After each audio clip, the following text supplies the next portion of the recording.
देखिए हमारा अगला प्रश्न है, प्रश्न वाली 4.3 का दूसरा में बहुपदों को जोड़िए बोल रहा है और इसका घात भी बताना है बहुपद का। ठीक है, जो जोड़ने के बाद जो भी प्राप्त होगा बहुपद उसका घात बताना है। तो बहुपद ये दिए गए हैं, पहला है 5 धन 7 आर ऋण 3 आर का वर्ग, 5 + 7 आर - 3 आर स्क्वायर। और ये दूसरा दिया है इसमें आर स्क्वायर + 7 आर का वर्ग धन 7 तथा एंड तीसरा है आर स्क्वायर - 3 आर + 5 आर का वर्ग ऋण 3 आर धन 5। इन तीनों को जोड़ना है, ऐड करना है। ठीक है, तो हल करते हैं। तो चलिए सबसे पहले इसको अच्छा तरह से जमा लेते हैं, उसके बाद इसको जोड़ते हैं। तो यहाँ सबसे बड़े घात वाले को पहले लिखा जाता है और यहाँ आर का घात 2 है उसको पहले लिखा जाएगा। तो ये ऋण में है ऋण 3 आर का वर्ग, उसके बाद ये वाला आर को लिखेंगे 7 आर और लास्ट में धन 5। ठीक है, 5 के सामने कोई धन नहीं दिख रहा है, धन मतलब जोड़ने वाला का ये चीज़ है। तो इसका मतलब ये नहीं कि ये धन नहीं होगा, धन को धनात्मक मान अगर सामने में रहता है तो उसको चिन्ह बनाने की ज़रूरत नहीं पड़ता। ठीक है, तो ये वाला हो गया। अब उसके बाद इसको जमा के लिखेंगे, चाहे इसको जमा के, तीनों में से कोई भी जमा के लिख सकते हैं। मैं चाहता हूँ कि मैं इसको पहले लिख लूँ। ठीक है, या आप इसको भी लिख सकते हैं, इससे ज़्यादा फर्क नहीं पड़ेगा। लेकिन ये भी बड़ा वाला है तो इसको पहले लिख लेता हूँ। तो आर वर्ग इस पहले लिख लेता है इसमें, उसके बाद ऋण 3 आर है, उसके बाद धन 5 है। ठीक है, 3 आर स्क्वायर + 7 आर + 5 और ये वाला है आर स्क्वायर - 3 आर + 5। अब ये वाला भी बाकी है। ठीक है, तो इसको भी लिखते हैं, आर स्क्वायर वाले को आर स्क्वायर के साथ लिखते हैं आर स्क्वायर, और बिना आर वाले को इधर जो लास्ट में वहाँ लिख लेते हैं +7। ठीक है, हम इसको जोड़ना है तो क्या करेंगे, जोड़ देते हैं ऐसे। ठीक है, तो इसको ऐसे ही नहीं जोड़ा जाता, इसको क्या है, इस देखिए तीनों में आर है, इसमें भी आर है, इसमें भी आर है, इसमें भी आर स्क्वायर है। ठीक है, तो तीनों में आर का वर्ग है, तो क्या करेंगे, तीनों में से आर का वर्ग को बाहर निकालेंगे। तो कोष्ठक के अंदर जो भी है उसको छोड़ दो, पहले आर स्क्वायर लिख लो, आर का वर्ग है। तो यहाँ से आर का वर्ग निकला है तो क्या बचा है, यहाँ से सिर्फ ऋण 3 बचा है। आर का वर्ग को हमने बाहर खींच के निकाल लिया, जो उससे जुड़ा हुआ था, गुणा में था। ठीक है, और यहाँ से आर वर्ग निकल गया तो क्या बचेगा, तो बहुत लोग सोचेंगे कि कुछ नहीं बचेगा क्योंकि आर वर्ग ही निकल गया तो क्या बचेगा। तो ऐसा नहीं है, जब भी उभयनिष्ठ कॉमन लिया जाता है, उभयनिष्ठ हिंदी में, इंग्लिश में कॉमन बोलते हैं, तो लिया जाता है तो यहाँ पर कुछ जीरो कभी नहीं बचता, इसके साथ कुछ भी नहीं है तो फिर भी गुना में एक मान लिया जाता है। ऐसे एक के साथ गुना है, और पता है आपको कि एक के साथ किसी का भी गुना करो वो जस का तस हो जाता है। अगर यहाँ पर आर का वर्ग है उसको 1 से गुना करेंगे तो यही चाहेगा, या जैसे कि 1 का वर्ग का गुना 1 से करोगे तो क्या आ जाएगा, 1 का वर्ग ही होगा। मतलब जो भी हो उससे 1 का गुना करोगे तो वही आता है। ठीक है, ये दशमलव वगैरह वाला मान में नहीं है। ठीक है, बाकी बड़े संख्या में उसका मान जो है नहीं बदलता।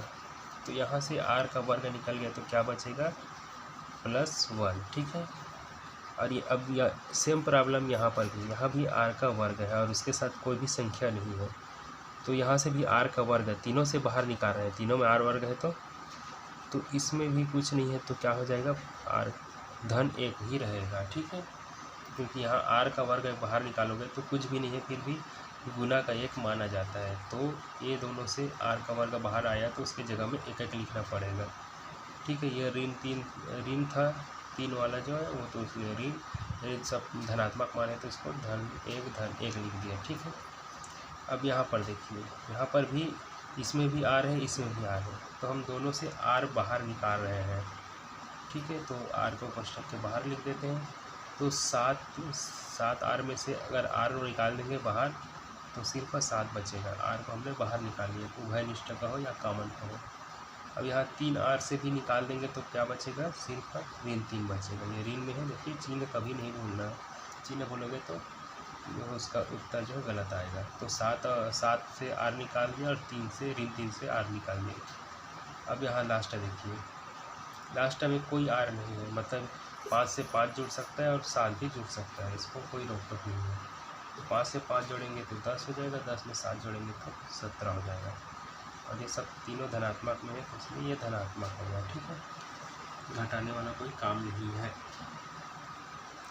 अब देखिए यहाँ से ऋण 3 और यहाँ 1 और 1, तो आपको यहाँ पर ये समझना होगा कि 1 और 1 आपस में जुड़ कर 2 हो सकता है, लेकिन जो 3 है वो ऋण में है और ये दोनों धन में है, तो धन और ऋण कभी जुड़ता नहीं है। ठीक है, तो धन और ऋण का घट जाएगा। तो फिर कई लोग सोचेंगे कि यहाँ पर 2 छोटा है, उसमें 3 को अगर ऐसे घटाएंगे तो घटेगा नहीं। ठीक है ना, यहाँ पर उधारी मांगने हासिल मांगने वाला बात ही नहीं है। तो मैं उन लोग को बता दूं कि जब भी धन और ऋण वाला बात आएगा ऐसे घटाने वाला, तो आपको सिर्फ बड़े में ही छोटे को घटाना है। ठीक है, 3 में 2 को घटाएंगे तो कितना आएगा, 1 आएगा। लेकिन सिर्फ एक उत्तर नहीं है, हमको यहाँ देखना है कि कौन बड़ा है, 2 बड़ा है या 3 बड़ा है। तो यहाँ पर पता चलेगा 3 बड़ा है, सिर्फ संख्या में देखिएगा, चिन्ह को भूल जाए।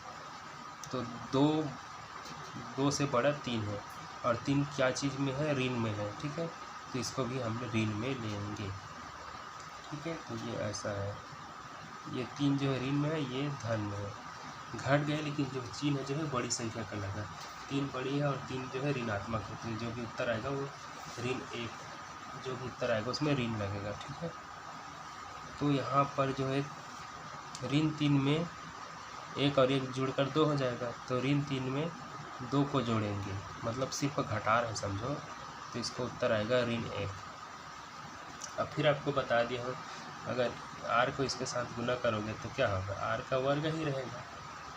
ठीक है, तो 1 को लिखने की ज़रूरत है नहीं है, फिर भी अभी मैं लिख दिया हूँ।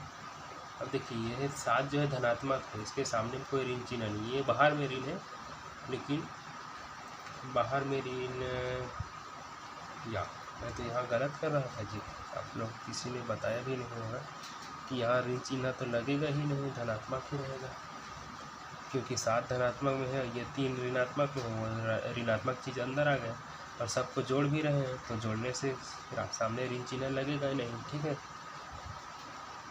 अगर घटा रहे होते तो बात अलग है, यहाँ तो जोड़ना वाला हो रहा है, तो ऋण चिन्ह नहीं आएगा सामने में। ठीक है, तो धनात्मक यहाँ देखिए 7 जो है धनात्मक है और 3 जो है ऋणात्मक, मतलब यहाँ 7 में 3 को घटाना है। 7 जो है प्लस में है ऐसे, तो घटाएंगे तो क्या होगा, हमेशा बड़े में छोटे घटाते हैं, तो 7 में 3 घटाएंगे तो 4 आएगा, और चिन्ह अगर लगाना होगा तो 7 तो धनात्मक है और उसी का चिन्ह लगे, तो यहाँ अलग से धन लिखने की ज़रूरत नहीं है, क्योंकि धनात्मक को अगर अकेला है या सामने में है तो धन चिन्ह लिखने की ज़रूरत नहीं है। ठीक है, तो यहाँ सिर्फ 4 आएगा, तो ये वाला 4 हो जाएगा, और उसके साथ बाहर में r है तो ये r इसके साथ आ जाएगा गुना में। ठीक है, और बाहर में 17 है, तो आपको बताया था कि 1 का किसी से भी गुना कर लो, उसका कोई ज़रूरत नहीं है, वो 10 के 10 रहेगा। तो यहाँ ऋण 1 का गुना कर रहे हैं, तो सिर्फ ऋण चिन्ह इसके साथ जुड़ जाएगा, ऐसे r का ऋण r का वर्ग धन 4r, और उसके बाद धन का 17। ठीक है, यही आपका आंसर है। अगर इसमें घात अगर बताना होगा तो देखिए r का घात कौन कितना बड़ा है, यहाँ r ही नहीं है, यहाँ r का घात ही नहीं है समझो, लेकिन नहीं है इसका मतलब 1 होता है वहाँ पर, इस 1 को लिखने की ज़रूरत नहीं पड़ता। ठीक है, और यहाँ पर r का घात 2 है, तो लिख सकते हैं कि घात या बहुपद का घात 2 है ऐसा करके। ठीक है, तो ये दोनों आपका आंसर हो गया। बहुत ही सरल है, आप लोग भी बना कर देखिए। अगर कुछ डाउट हो तो प्रश्न करके पूछ सकते हैं कमेंट में, और वीडियो अच्छा लगा तो सब्सक्राइब कर देना और लाइक कर देना। ठीक है, मिलते हैं नेक्स्ट क्वेश्चन के साथ।